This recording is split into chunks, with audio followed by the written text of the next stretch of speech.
perkara ini kalau dinyatakan novum adalah hal yang baru, ya, bisa keadaan, tapi hal yang baru yang ditemukan setelah putusan inkrah tadi.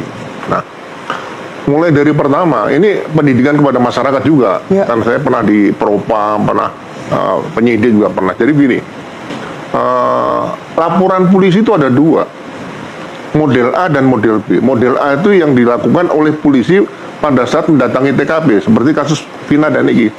Seharusnya laporan polisi dibuat oleh petugas yang mendatangi TKP pertama kali melihat korban, bukan oleh Aibtu Rudi yang dibuat tanggal 31, 4 hari setelah kejadian.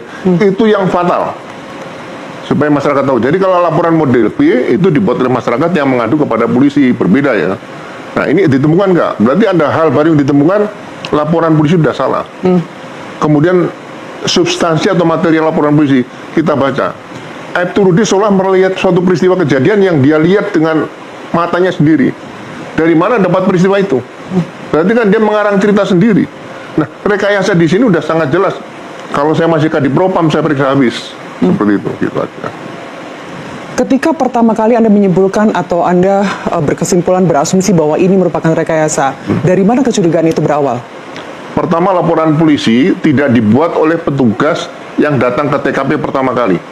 Ketika pertama kali kasus ini diungkap, yang terjadi adalah kecelakaan. Ya. Dari situ Anda tidak menangkap ada pembunuhan dan pemerkosaan. Dari situ Anda tidak menangkap bahwa ini sebenarnya mengarah kepada kecelakaan?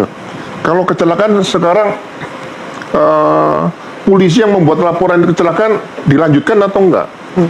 Satu Polres, satu Polresta melihat dua mayat atau dua tubuh manusia, yang satu meninggal, satu belum meninggal, yang satu melihat kecelakaan, yang satu pembunuhan. Ini ada apa nih? Kan sama-sama lulusan pembentukan Polri, sama-sama sekolahnya sama-sama.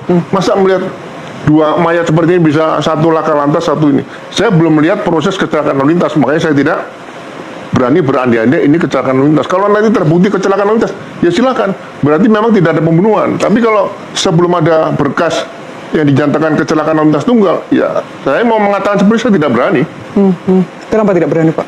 Ya faktanya belum dimunculkan. Harusnya kalau kecelakaan lalu lintas tunggal ditemukan, kemudian kalau nggak ada kesengajaan dari pelaku lain, ya SP3. Tidak maju sidang kan gitu. Meskipun kemudian kalau kita dengar pernyataan saksi ketika pengadilan 2016 silam, itu semuanya berkesesuaian. Keterangan dari para saksi yang dipanggil, yang diarahkan oleh bicara. Kalau sekarang kita tetap menunggu seperti apa nanti putusan dari majelis hakim. Tapi ketika kasus ini seolah direkayasa atau skenario oleh Aibtu Rudiana, itu kan kesaksian dari para saksi-saksi, dari para pelaku, itu kan berkesesuaian, Pak. Iya, keterangan saksi, mau 10 saksi, mau 1000 saksi, nilainya sama. Dan keterangan saksi adalah keterangan saksi yang dipakai di dalam sidang pengadilan. Alat bukti yang lain tidak ada. Yang dibuktikan secara scientific crime investigation tidak ditemukan. Jadi kalau sekarang dikatakan itu pembunuhan siapa? DNA-nya dicek nggak? Itu korban siapa? Atas nama siapa? Kan harus dicek betul nih.